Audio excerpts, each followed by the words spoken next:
Hey, what's going on, everybody? My name is Sam Teets, and I'm back today with another video. This one's a little bit of an update because, of course, I blew last night regarding the state of the college football season in the fall, at least. It sounded like the Big Ten was moving to cancel their fall season, so they wouldn't have football, obviously, and then start up in the spring. There's been no official reports about that. There's been nothing official, no official statements or anything like that. But it certainly sounds like this is the manner in which it's going. Reports, and of course, unofficial reports are pointing to this direction everything is going. And Dan Patrick earlier today said that a source told him that the Big Ten had an internal vote regarding the upcoming season. They voted 12-2 to not have football in the fall. So it sure sounds like the Big Ten, is out on the fall season. And from reports, it also sounds like the Pac-12 is going to be joining them. So the Big Ten and Pac-12, two of them were notable conferences. Obviously, two of the Power 5 members, but the Big Ten is the more notable conference here. The Pac-12, I mean, their most notable team from the past, I'll say, 5 years has been Washington, perhaps. Also, Stanford's in there, UCLA, USC, Utah. But I mean, at the same point, like Oregon, but still, Washington's probably been the most notable one of these teams in the past couple of years. The Big Ten's a completely different thing. In general, they have Wisconsin, they've got Michigan, they've got Penn State, they've got Michigan State, Ohio State's the big one, obviously. I mean, Illinois, Minnesota, Nebraska, Iowa, they've got a bunch of bigger schools in the Big Ten. So if that doesn't happen, initially it made me think that the Big Ten cancels the season, then they'll kind of push and force the other Power 5 conferences to follow, and we'll have college football in the spring. Apparently, that's not actually guaranteed to happen because reports are coming out that right now it's the Big Ten, the Pac-12 kind of versus the SEC, because the SEC wants to have college football this fall, and then the ACC and the Big 12 are kind of caught in the middle, a little bit on the fence, trying to figure out what they're going to do. Now, the SEC, who again want to have college football this fall, apparently are open to bringing in teams from other conferences that won't have college football and having them play a little bit in their season. Potentially, I mean, who knows what could happen here? You could see conference realignment for several schools if this ends up being a case where SEC plays in the fall by itself, maybe with the ACC or Big 12, and we see some teams maybe come from the Big 10 or Pac-12 over to play out this is the fall season. I mean, it could be really interesting to see what happens here. And we're talking about not just the Power 5 potentially splitting off from the rest of college football, but also potentially having some organizations, some teams within the Power 5 change their conference alignment based on how the voting process goes for whether we're going to have fall football or not. So it's a very interesting situation right now. I don't really know what we'll get out of it. Obviously, it sounds like the Big Ten are done, and it sounds like the Pac-12 are going to follow them. They're going to be done for the year. The SEC seems very driven to make this happen, where they're going to play in the fall. And if they play in the fall, if the SEC plays in the fall, I think they're going to get at least one of our conferences to join them. I don't think it'll be just the SEC. Although I think people would still definitely watch that, even if it's just the SEC beating up on each other. I think people would totally still watch that. But I wouldn't be shocked if the ACC joins them, or the Big 12. I wouldn't be shocked at all if that's what ends up happening. But at the same point, like I said, nothing's set in stone. Although the players have been kind of getting frustrated over this. Obviously, Justin Fields, who's the second best quarterback, or projected to be the second quarterback taken in the 2021 NFL draft behind Trevor Lawrence. He's up there with Trey Lance, by the way. He sent out a tweet with the hashtag "We Want to Play Today." And what it is just kind of a universal statement. It says hashtag "We Are United," hashtag "We Want to Play." I think multiple other players have posted this as well. It's got the logos of all Power 5 conferences up at the top. And it says, "We want to play football this season. Establish universal mandated health and safety procedures and protocols to protect college athletes against COVID-19 among all conferences throughout the NCAA. Give players the opportunity to opt out and respect their decision. Guarantee eligibility whether a player chooses to play the season or not. Use our voices to establish open communication and trust between players and officials. Ultimately, create a college football player association representative of the players in all Power 5 conferences."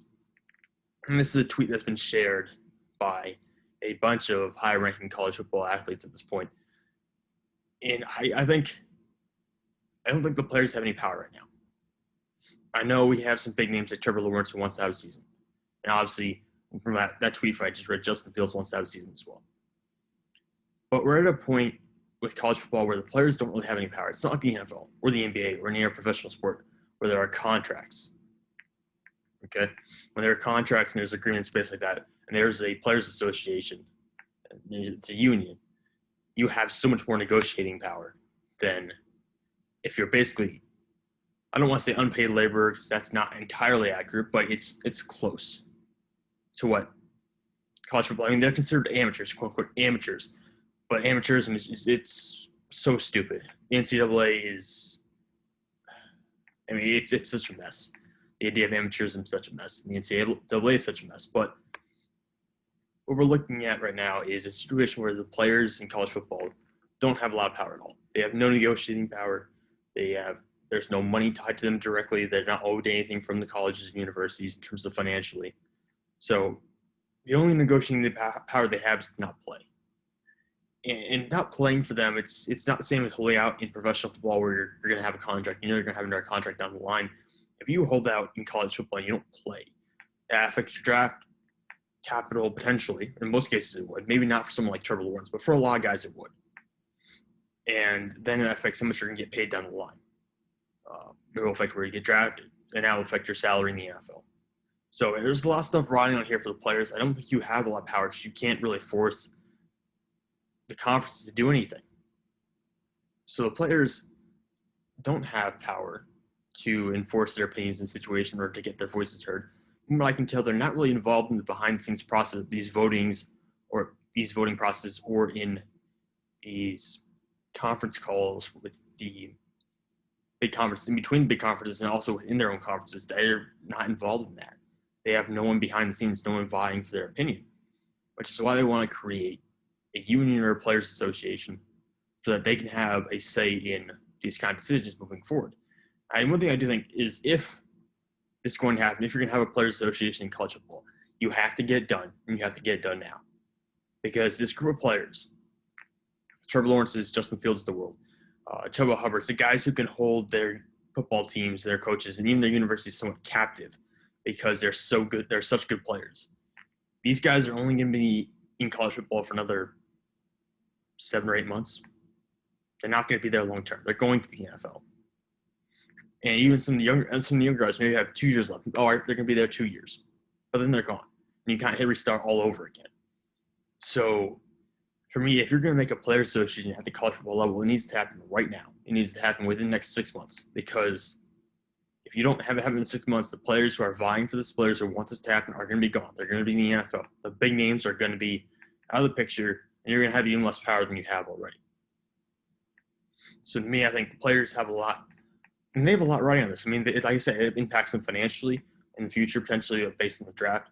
And like the NFL doesn't care that much about college football, what college football decides to do. As long as they're producing professional athletes, players who are draft eligible, the NFL doesn't care what college football really is doing. All right, they're not tied to the hip. College football is not driving the bus. If anyone's driving the bus, it's the NFL. So because the NFL has billion-dollar owners, that's a significant difference between college football and the NFL. So for what I look at it this way, players are kind of caught between a rock and a hard place, especially if you're Justin Fields and your school and your conference are talking about playing football in the spring, because the NFL draft in 2020 is scheduled from April 29th to May 1st. The latest can be pushed back according to the collective bargaining agreement is June 2nd. Otherwise, it needs special approval to move back any further. But if you're playing college football in the spring, that affects the combine, it affects your pro day. I mean, it alters so much. And then there's always a chance you get injured. If you get injured, it's immediately for the NFL draft. It's not like you get injured at the start of the college football season in the fall where you have time to rehab. Maybe you're actually available to throw out a pro day or do a combine later on. That's not the case. You won't be available to do any of that stuff, and you'll probably suffer in the draft because of it, unless you are Justin Fields or Trevor Lawrence, the two guys who are guaranteed to be basically top 5 picks no matter what happens this year. So it's really a tricky situation for players to navigate. There's a lot riding on this. and decisions of the conferences, and also how the players react to those decisions, especially if the Big Ten or the ACC decide to play in the spring. You got Trevor Lawrence, Justin Fields playing then. I mean, and will they play? It's a legitimate question if Justin Fields or someone like that will play. Trevor Lawrence has already said he wants to play no matter what. Now, will he actually do it? I mean, we'll wait and see. But there have been guys in the past who have decided to sit out parts of the season. I mean, they boasted this. At Ohio State, when they played in the fall, he decided to sit out part of the season because he didn't want to risk getting injured. He wanted to be ready for the draft. You could see a lot more players doing that if college football, or at least some of the conferences, decide to do it in the spring, because guys will want to be healthy. They'll want to have pro days, or they'll want to have private showings potentially with NFL teams that want to go to the combine, that want to go out there and fight for their position in the draft. And this applies to a high-level draft player. You can sit out and you can be fine. But if you're a low-level guy, I mean, that good reps at the pro day, good reps at the combine, they mean a lot. I mean, even look at a guy like Byron Jones, who got drafted in the first round by Dallas a couple of years ago.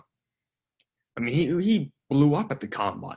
He set a world record. I think it was in the broad jump, I'm pretty sure. So if you don't have that combine performance, maybe you're not a first-round pick. That's millions of dollars on the line. And God forbid someone gets hurt in the spring. Because, I mean, just look at guys who've gotten hurt late in the season or during their bowl games. Look at guys like Jalen Smith is an exception because he recovered. He was still a second-round pick. He recovered. He's now a Pro Bowler in the Dallas Cowboys. But look at someone like Jake Butt. You know, who was supposed to be the best tight end in his draft class. I mean, now he hasn't found a spot in the NFL. He hasn't found a lot of reps in the NFL.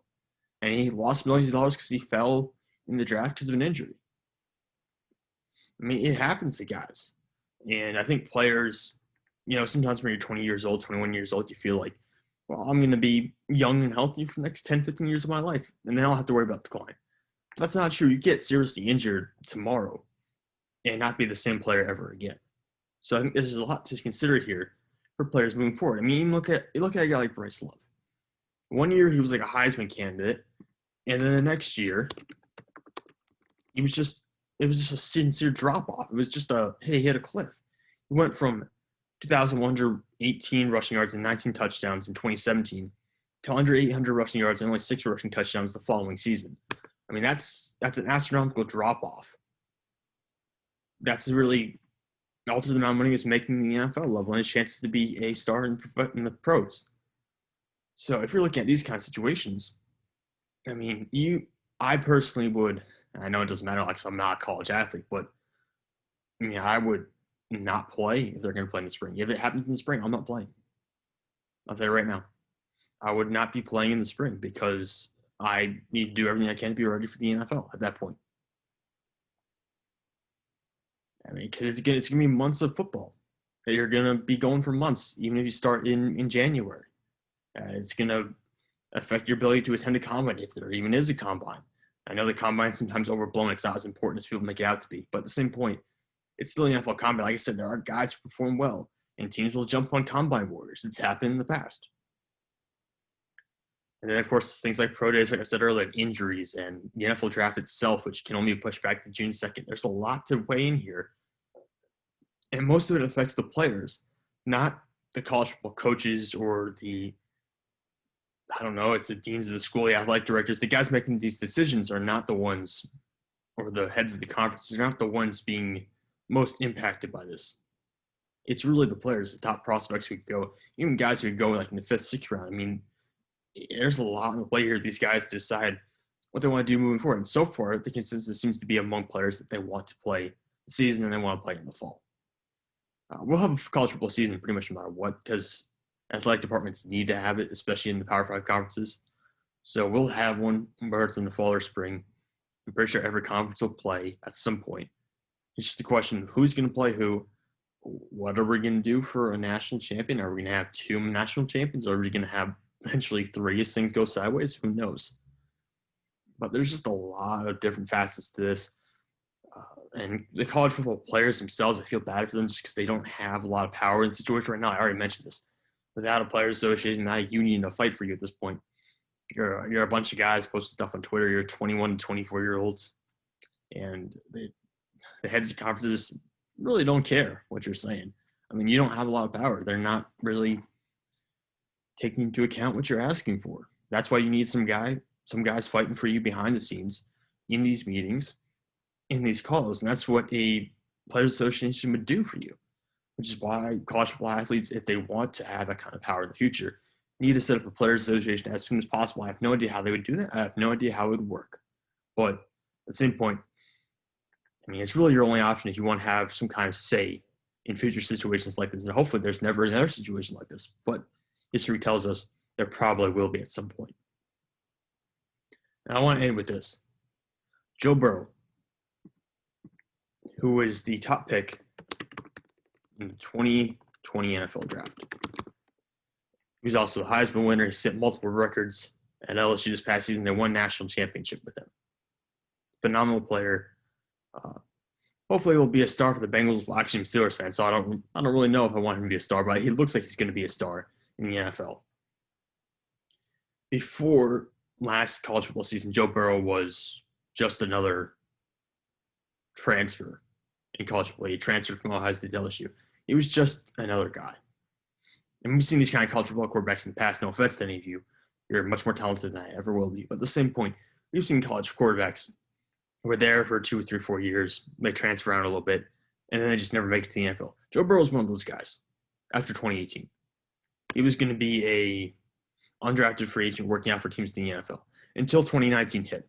And then he had the phenomenal senior season, Heisman winner, national champion, all that stuff. If we had the situation that we're having now last year, and Joe Burrow tweeted about this earlier, which is why I'm bringing it up, he might not have a contract at the NFL level. I mean, I'm being sincere with that, because there would have been a chance that he would never have played the 2019 season at all, or at least not under the conditions that he did. And if he doesn't have that, he's not going to be a first-round pick. He's not going to be the first overall pick. He might not even be drafted at all. So this is a huge season for players, because you can literally turn your career prospects around and your prospects your entire life. I mean, Joe Burrow's going to have generational wealth. Even if he only plays 5 years in the NFL, he'll have generational wealth based on the contract with the NFL, and also sponsorship deals, stuff like that. So you can really flip your career and your life around in 1 year. So this is a very big deal for the college football players, and I hope that the commissioners of these different conferences are taking it seriously. I wish we had more information. I wish we were kind of had someone in these meetings to tell us exactly what's going on, what's being said, what's not being said. But right now we're a little bit in the dark. Nothing official has been said yet, but it certainly seems like we're moving into a situation where we might have football in the fall and football in the spring. We might have the conferences not playing together. Who knows what's going to happen? But the college football season certainly seems to be on life support at this point.